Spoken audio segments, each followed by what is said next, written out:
ఒక పాట మీ మీ గొంతులో వినాలనుంది. పూలమ్మే పిల్ల గుండెను ఇల్లా దండగా అల్లా పూలమ్మే పిల్ల. 2 పాటలు తప్ప మిగతా మ్యూజిక్ డైరెక్షన్ అంతా మీరే, అన్ని పాటలు మీరే? అవునండి. సెకండ్ హాఫ్ లో వచ్చే ఆకాయ ఆంజనేయ పాట ఉంది కదండి. సందర్భం ఎందుకు వచ్చింది 2 పాటలు వేరే వాళ్ళు చేసే సందర్భం? లేదు, ఫస్ట్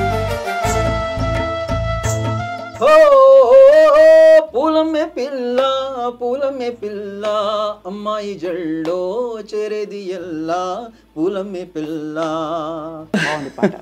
తెలి మనసు కరిగింది తలుపు తీయనా ప్రభో, ఇలా గొంతు ఉణికింది పిలుపు నీయనా ప్రభో. ఫ్యాంటాస్టిక్. అసలు మార్పుకి కారణాలు అడగచ్చా హరి గారు? ఏ మార్పు అండి? అంటే మీకు వాళ్ళు 2 పాటలే చేయడానికి ఒప్పుకోలేదు. లేదు, యాక్చువల్లీ ప్రశాంత్ సార్ ఏంటంటే